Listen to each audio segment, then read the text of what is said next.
Sometimes it feels like the sun will never rise, like the birds will never sing again. Believe in a power greater than what you are going through. When you don't know what to do, keep breathing. That's right. When you don't know what to do, just keep on breathing. From the City of Angels in Los Angeles, welcome to all my listeners out there in Radio Land. I am Dave, the Caregiver's Caregiver at caregiverdave.com, coming to you live on 26 global audio and video platforms like iHeartRadio, iTunes, YouTube, Spreaker, SoundCloud, Vimeo, Stitcher Radio, Blog Talk Radio, Castbox, Mixbox. It's just too many to name, so I'm just going to stop right there. In fact, we are proud to be voted #1 caregiver podcast of the top 50 on Player FM, #2 on FeedSpot, and #2 on caringvillage.com. We also have an especially exciting show planned for you today. Lyn Barrett is the author of Crazy, that's how I should say it, Reclaiming Life from the Shadow of Traumatic Memory. And her book has come out already, January 3rd. And what else can I say about it? She's a speaker, a retreat leader. She's a survivor of early childhood trauma, as well as a retired elementary school teacher. Well, they deserve special kudos. School principal, quadruple kudos for that one. And a church pastor. Oh my gosh, it just keeps getting better. And at the age of 45, Lyn was diagnosed with multiple personality disorder. Oh my gosh, that is something. I know somebody with that, and it's not fun. Now known as dissociative identity disorder, DID. They're always changing the names of these things. From happy wife and mother to a suicidal woman who felt the crazy fog of dissociation take over her life, she embarked on a journey to uncover the secrets that overwhelmed her. After suffering decades of inner chaos and deep pain, Lyn now lives in a fulfilling and integrated life and considers herself a whole person again. Yay! Lyn is thankful for her wonderful therapists, friends, and her own dogged determinations to heal. Wow, what a story, Lyn. But before we get started, I want to take this moment to thank my last week's guest. Dr. Mark Sims is a hearing loss physician, and he helps patients to effectively treat their hearing loss so that they can connect better with their family and friends and remain independent. And just a reminder, you can watch and listen to that interview and all our interviews, including today's, on our membership website, caregiverdave.com, or any of our other 26 global networks that I mentioned earlier. All right, enough of that. Lyn, welcome to the Caregiver Dave Show. We are so excited to have you on. Well, hi, Dave, and I'm really happy and excited to be here today. Good. It always helps when the guest is excited and happy to be here. I always like to ask my guests just who is Lyn Barrett and why was she placed on this earth? Oh my goodness, what a big question. That's the whole story that you just took 5 minutes to describe and I took 5 years to write. So Lyn Barrett is, I think, a smart and creative woman who discovered that she was it was in a very difficult way during about really, when you think of it, 30 years of my life. And I think the reason why I'm on this earth is to help other people. And I've done that throughout my life in my various professions. But right now I'm doing it with other people who have dissociative identity disorder or other dissociative disorders. I do it by having published my book, which is I think really helpful for people who have this disorder. It's helpful for their therapists. It's helpful for their friends because they can see it playing out. And it's also helpful because it's because there's a happy ending story. And I'd like to think that I am an inspiration or a beacon of hope for people who are in the midst of this, because it's not a fun disorder. It's a very agonizing and miserable place to be. So I have a relative who has multiple personality disorder. Is that what we're talking about? It is. Yes, it is. And oh my gosh. First of all, let's talk about that. What is it and how bad is it and why is it so bad? And is there any hope? I mean, the recidivity rate, if that's the right word, is not very good when you look at people recovering from this. And here you are, considering yourself recovered and a whole person again. Oh my gosh, if that could only happen to this relative of mine, what are the odds, Lyn? Well, I don't know what the recidivism rate is. I haven't actually heard that term used for it before, and it would be interesting to know, wouldn't It's it? probably the wrong term because I used it. Well, what I would say is that with trauma-informed therapy and the right supports in place, that it is very manageable eventually. But it isn't manageable in the beginning. That's exactly right. Define eventually. So let's start from the beginning. In 1992, I was diagnosed with multiple personality disorder. It was changed. The name was changed 2 years later to dissociative identity disorder. And I think that happened because they began to understand the disorder better, and they realized that it had to do with more than just having multiple selves, but it had to do with the coping strategy called dissociation, which everyone uses when they are experiencing some form of trauma. So dissociation means that the body and the mind kind of separate briefly or temporarily for a period of time, and it's a normal bodily mind reaction. So like even when you're sitting in a boring lecture in a big lecture hall, and you're right by the window and you're looking at the birds and the trees and the kids playing soccer, and the lecturer drones on and on and on, your mind leaves your body and it's out there with the kids and with the birds because you are bored. And that is actually a very basic form of dissociation. But dissociation can also protect people. So a person, a soldier who is on the battlefield, he may experience dissociation while he's on the battlefield, and he may continue to experience it with PTSD when he's back home. You separate yourself, your mind from your body, so that the trauma you're experiencing is bearable. The same is true for women who have been raped. They may dissociate in order to survive the encounter, and they may continue to dissociate when they are back, in real life. Now, the difference between DID, dissociative identity disorder, and the examples that I shared with you is that the trauma happens in a young child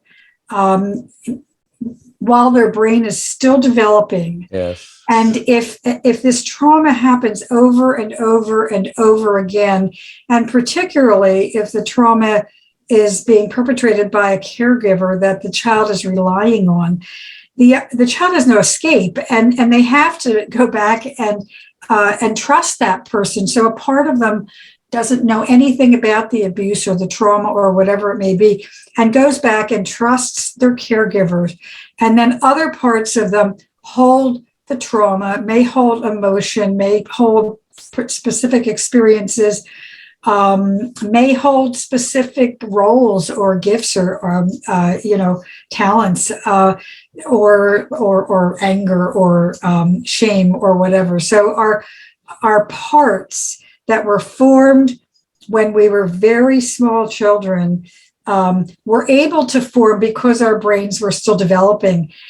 So if the same kind of trauma happens to, say, a 15-year-old, they will be very, they may dissociate, and they will have some very serious conditions, but they will not have dissociative identity disorder because their brain is already fully formed. So anyway, I kind of wanted to sort of explain, that's sort of the foundation of what DID is. Yeah. So is it genetic or is it learned? And I know it happens mostly when someone is younger. The reason I ask is because this relative's father kind of acts the same way when they realize that you're talking about something serious and they don't want to talk about it, and then they just kind of leave mentally. So is it genetic or is it just learned? I'm not sure. So dissociative identity disorder is not genetic, but there may be a predisposition towards dissociation. So in the same family, you may have 3 children who are experiencing the same kind of trauma, and one may develop DID, another may become a behavior problem in school and then go on to become an alcoholic or some other kind of addict in adulthood, and the third may manage in some totally different way. So each of us has responds to trauma differently, but they do think that there may be a genetic predisposition to dissociation. But we're not born with dissociative identity disorder. You have to have the trauma to trigger the splitting of the parts. And what kind of trauma? I mean, this person is a product of divorce. Is that enough of a trauma to cause this? I don't know that I can actually speak to that directly. I think that divorce can be really traumatic, and it depends on how. Let me add an adjective: an ugly divorce. Well, if it was an ugly divorce that went on and on and on, that and could using be children as pawns and weapons. Exactly. And if it happened when the child was very young. But the other thing that I want to say is that very often people will say, well, I have this and but nothing ever happened to me when I was young. You know, it happened to me when I was 12 or 13. Well, maybe they can't remember it though. No, that's exactly right. It takes time. And so eventually the other things that may have happened to them may come out over time. And part of the problem is being in denial that you even have this and you don't want to talk about it. You don't want to go see a therapist, et cetera. And that just prolongs it. And here you may have people in their 30s, 40s, 50s, 60s who are still dealing with this because they've never admitted that there's a problem. Yes? Well, that's absolutely true. And so they say that between 1 to 3% of the population has DID, which is not a rare condition. That actually is about equivalent to bipolar disorder. So many of us experience this, but we don't want to. It's called the hidden disorder because it happens inside of us, so that we don't know about what's going on, and that the rest of the world doesn't know what's going on. So we will do anything to hide it from people. I am 74 years old. And I am only coming out of the closet now. Wow. I went to seminary, and my seminary published an article on me last fall because of the book coming up. The day after it was published, I got an email from someone who had graduated years after I graduated. Never knew this person, had no idea who it was. And this person emailed me and said, I almost fell out of my chair when I read this article about you. I was diagnosed 20 years ago, and I have never told anyone because of fear. Now, I want you to think about that. She never told anyone because of fear. We are terrified to tell people that this is that this is our condition. And there's several reasons for that. One of them dates back to our childhood, where we were really programmed not to tell and to be told that we're going to be hurt, or our family's going to be hurt, or we're going to get in trouble if we tell. So some of that fear comes from the past. Some of the fear is actually quite legitimate in the present because, if the world has a skewed understanding of DID, and people may shun us, they may not hire us, they may fire us, they may do all sorts of things when they find out we have DID. And so part of what I'm doing here is trying to be a person who can educate the public about DID, that it's a devastating diagnosis, but it's also very manageable in many ways. And let me tell you one of the reasons why it can be manageable once you're in treatment is because we have different parts, and some of our parts may be falling apart. Some of our parts may be suicidal. Some of our parts may be ready to beat somebody up. But we also have other parts that are very smart and very capable and know how to function in the real world. And so we can function in the real world. And of course, that's not to minimize the fact that there may be periods of our lives where we're not functioning well, because that is true. But eventually we can come to a place where we can function. Wow. Did you get any reservations or criticism or pushback on calling your book crazy?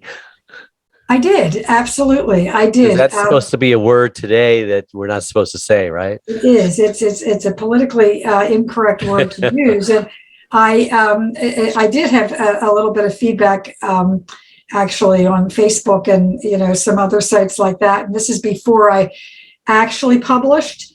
And so I was pleased to get the feedback, because then I could do some research, and I posted on some sites that had other people with DID on it. And so I think that in the end, I chose to go ahead with the word crazy.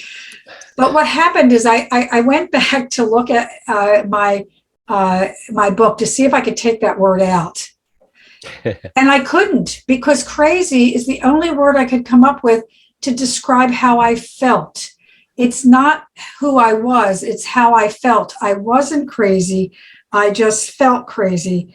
And when I dedicated my book, I dedicated it to people with DID who are not crazy, but who feel crazy because of the crazy things that were done to them.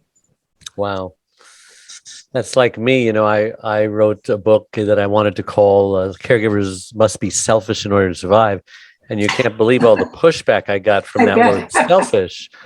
I was finally vindicated when I went on TED Talk, and they actually liked the word, and they encouraged me to use that phrase, caregivers must be selfish in order to survive. And so just two different perspectives, huh?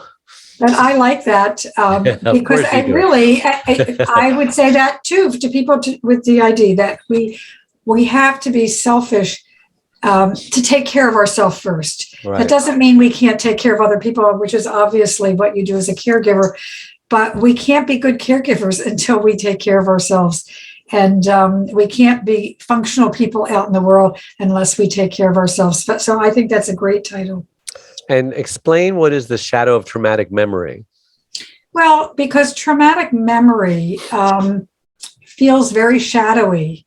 Memory, as you know, I'm sure, is very fluid and volatile, and it changes. Shadowy, like dreamlike, you mean? Well, so cognitive memory, which is different from traumatic memory, can change with the flip of a coin, because we remember this and then we remember that. But traumatic memory, yes, is foggy, shadowy. And this is because it resides in the back brain, which is the emotional brain. So our cognitive memory lives in our front brain, and our traumatic memory lives in our body and our back brain. And the reason why is because when an event happens to us and we take it in through our nervous system, the limbic system immediately decides whether we're in danger or not. And if we're not in danger, then it just goes up to our front brain, and it feels crystal clear in our front brain, right? If we're in danger, it doesn't even get to the front brain. We go into fight, flight, or freeze response. It goes right back out into our body. So when we're experiencing trauma, the memories don't go to the front brain. They go back into our body, and they reside in the back brain. That means that the memories are often very fragmented. They're very body-based. They do feel shadowy. And it's not until you start to work with them that some of them may become really clear cognitive memories that move to the front brain. So that's why often people who have been traumatized can't remember. They just don't remember what happened because it's in their body. Their body may be hurting. They may be having anxiety attacks. They may be having triggers in their body, over-the-top emotions. But they're not remembering the actual event that happened. That takes time, if ever, to pull all of the narrative together through memory. Yeah. So how did you discover and recover from your infirmity, DID? Well, I was in my mid-30s. So I was really a happy wife and mother. And I had created a very nice life for myself. I had a husband. I had 4 children. The ID did not affect your marriage or your raising of your yes, children? it certainly did. But so part of what we do is we are in denial. I created a bubble for myself. So even if I go back before that as an adolescent, it's the pink elephant in the room, so to speak, that nobody talks about. Yeah. Well, yeah. And I always knew that I was defective or felt like I was defective, but I met a man who seemed like a really nice man and we got married and we had children and it seemed like a great marriage. I ignored the signs of infidelity. You have to read the book, to know about that. But throughout the years, I ignored signs of infidelity. But back in we were still married and happy, my mid-30s.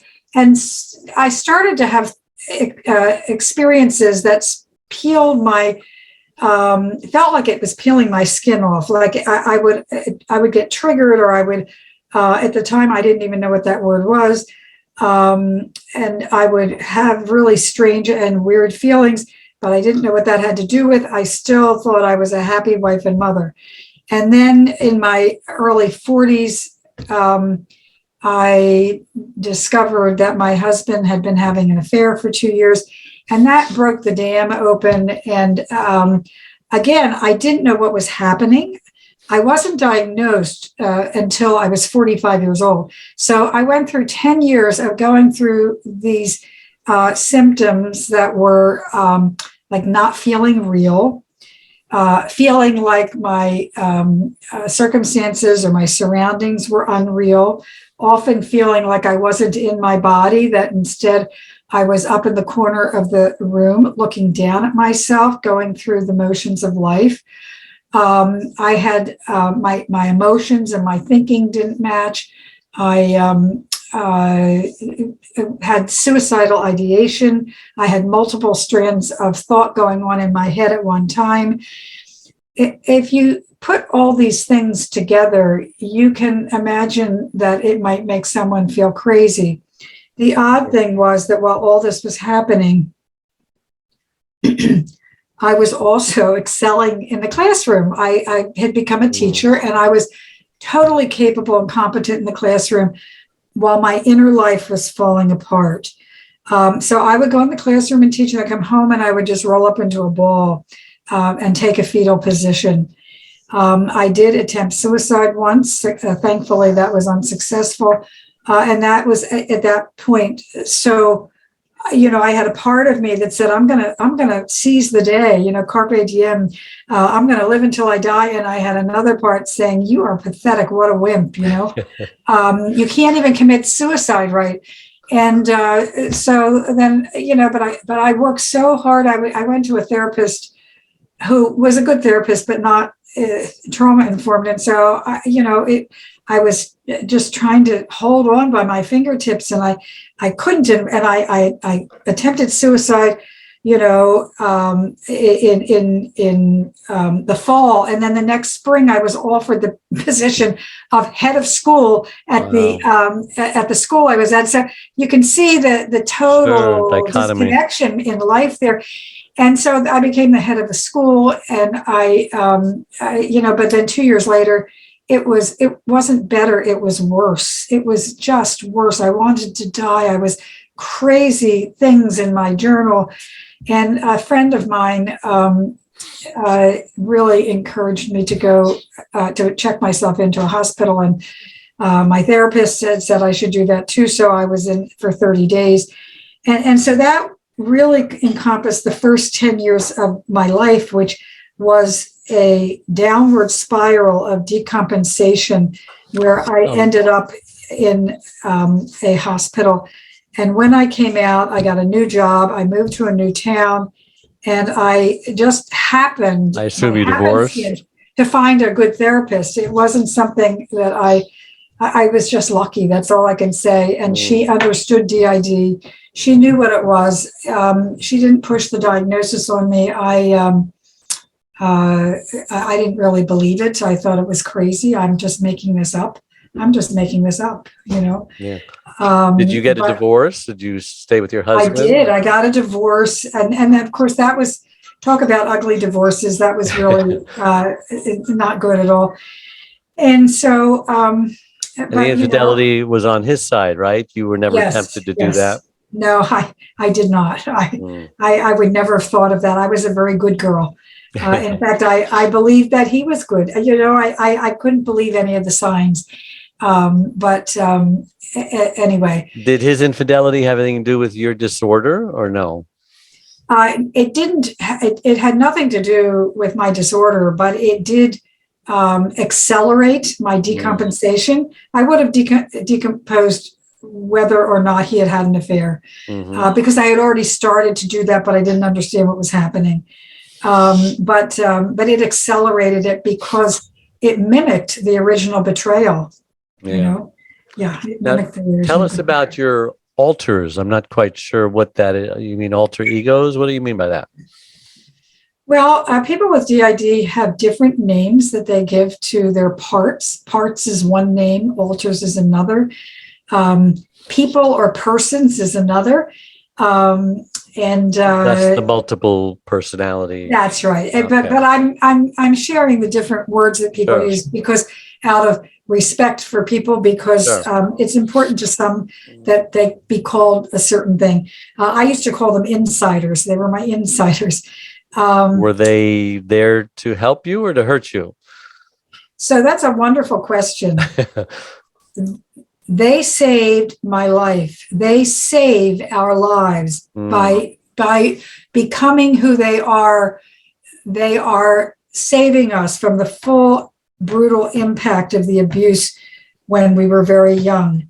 Now, that doesn't mean that they have little halos over their head and that we really, and that they're all warm and cuddly, because they aren't. I mean, some of them are mean and ugly. One of my alters was a snake, and he didn't even think he lived in my body, and he was behind my, suicidal ideation. I mean, he just wanted to get rid of my body so that he didn't have to worry about it, because bodies just hurt. He thought he was going to live on. I'm trying to remember what your question was. I'll tell you more about my alters. So the alters they can be very difficult, but they saved our lives. And so it's really important. And this is where a good therapist can help to actually welcome our alters and tell them that we're glad they're here. And here's the reason why. Because we want them, first of all, because they're really just hurt children. They're just hurt children. Even if they say they're adults, they are hurt children. And they need to be welcomed. They need to be heard. We need to hear their stories. Eventually, all of our alters will know everybody else's story. And so the amnesic walls will lower, and then we can become much more functional. When we have amnesia between our parts, it's hard to be a functional person. So part of how we heal is to welcome our alters. I had several alters who came into the therapy room loaded for bear, ready to blow my therapist's head off. And every time she would say, "Welcome. So I'm so glad you're here. You're safe now. And I hope you'll come back again."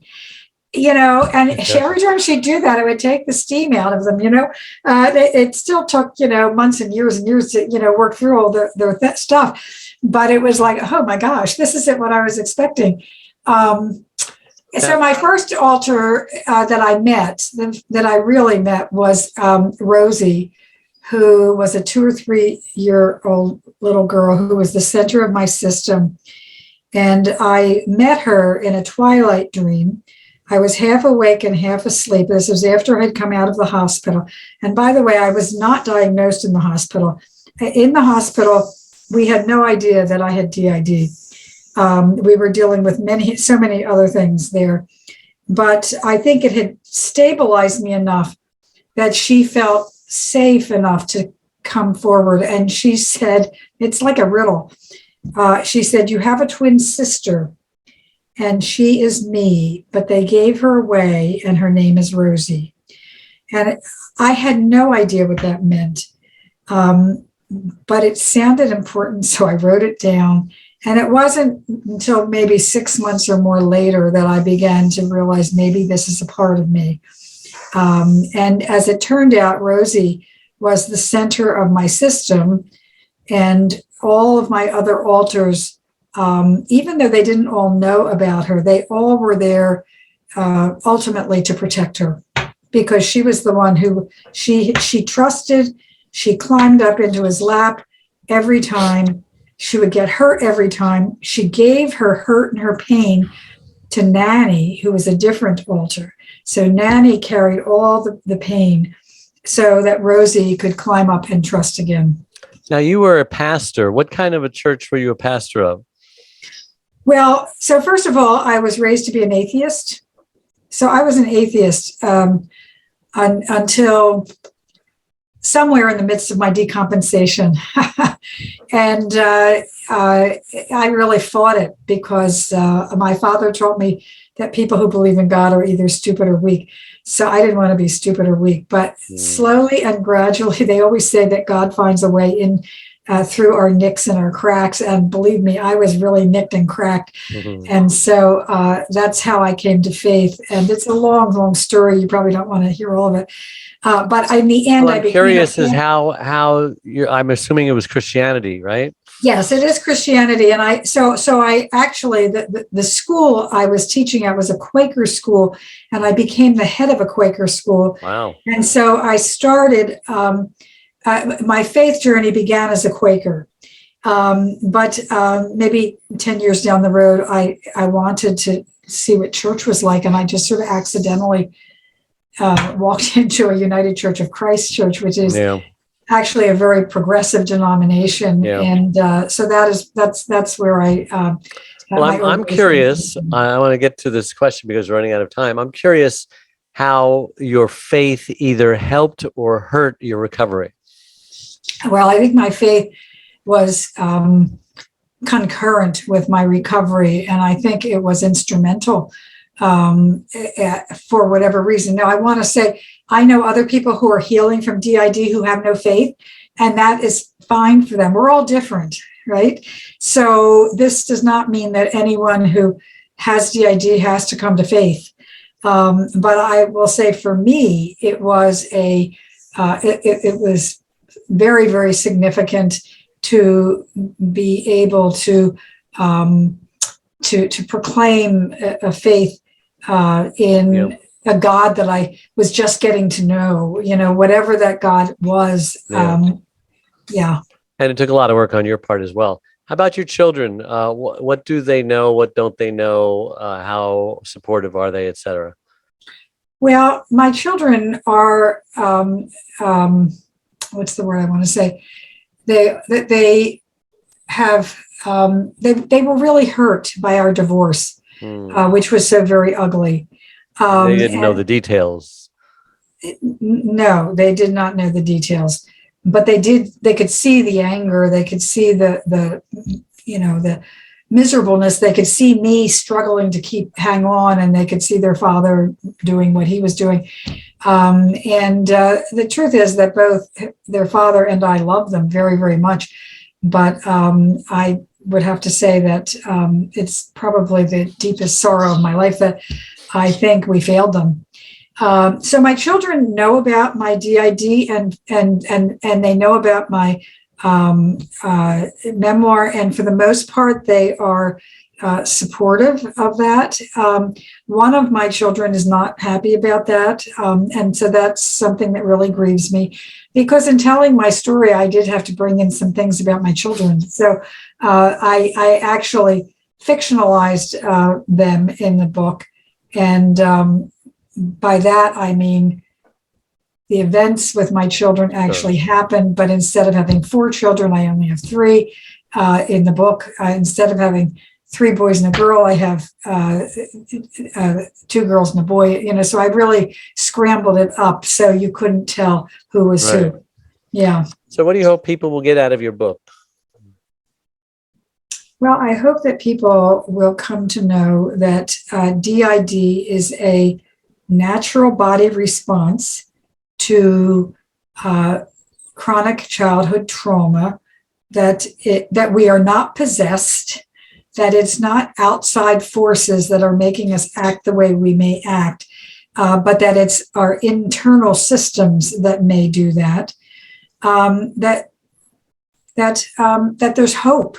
That trauma-informed therapy can help a person with DID stabilize, ground themselves, work through the symptoms of abuse, and then work through the alter system to be able to either integrate, as I did, or to live in functional multiplicity, which some people choose to do. So those are the things that I hope people will learn, and not to see this as some exotic, weird way out thing. I guess I want them to know too that this is all about childhood abuse. We want to pretend it's not there, but it is, and it's really awful. And yeah. And so I know it's only been out in January, but do you have any success stories yet? I'm thinking especially of people who have this disorder, are in denial about it. Why would they even be drawn to or pick up your book? Or if a friend gave it to them, would they be offended? I mean, tell me what your thinking is and all of that, how we can get the person who needs it the most in their hands and reading it. Well, I would just give it to them. I would just say, I think this might be interesting for you. There might be some parallels between what's going on with the woman in this book and what is going on for you.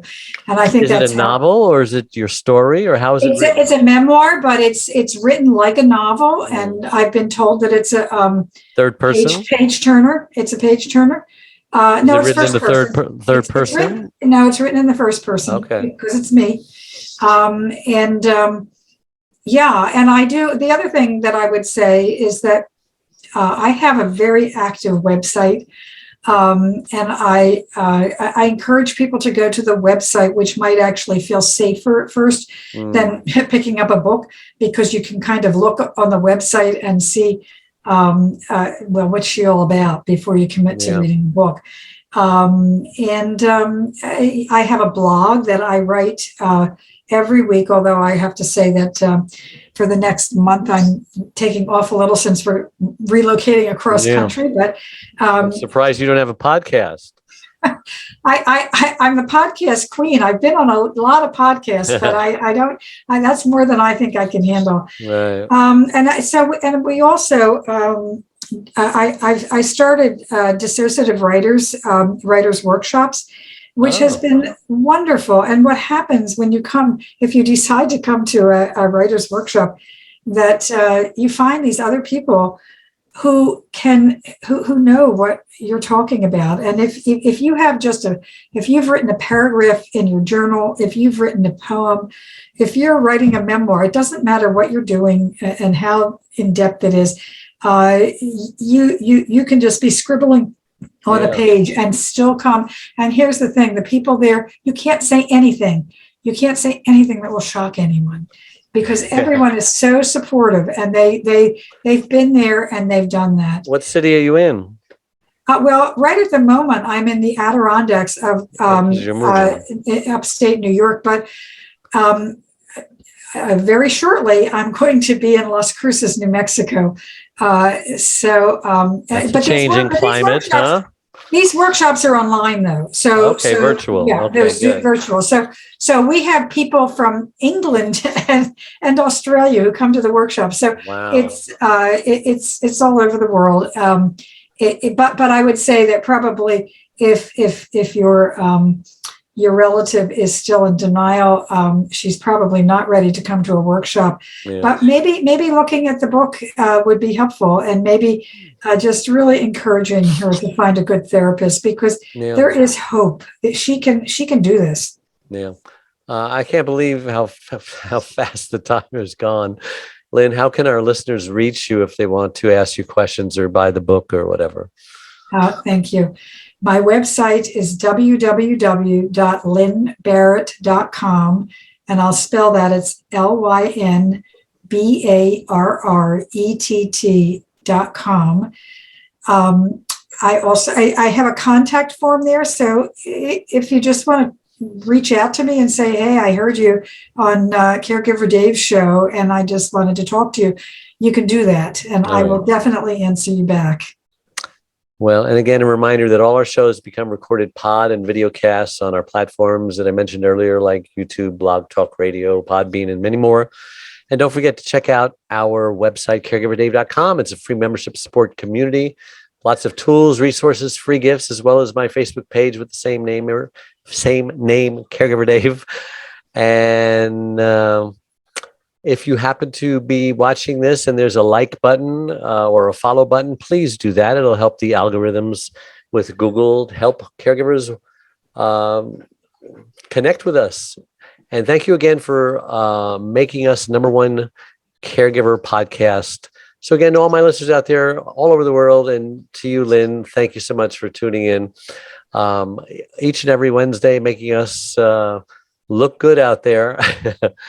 And until next week, same time, same channel, may God richly bless you all. Bye-bye. Dave Nasani, the Caregiver's Caregiver, has just released his 6th book entitled It's My Life Too, Thrive to Stay Alive as a Caregiver.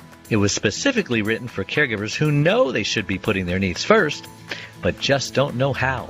Dave is the sole caregiver to his wife, Charlene, since 1996. He knows firsthand what caregivers are going through, because he is one.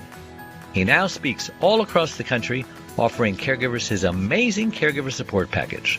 Even the airlines tell us that in the event of an emergency, to put your oxygen mask on first, before you help your child with their mask. They know that those who don't heed their advice often black out, thus becoming unable to help either themselves or their child. And caregivers are exactly the same way. It's My Life Too, Thrive and Stay Alive as a Caregiver, will help caregivers who are neglecting their sleep, diet, and social life and learn to put their needs first. Pick up your copy today or buy one for your special caregiver, on sale everywhere and at caregiverdave.com. Sometimes it feels like the sun will never rise, like the birds will never sing.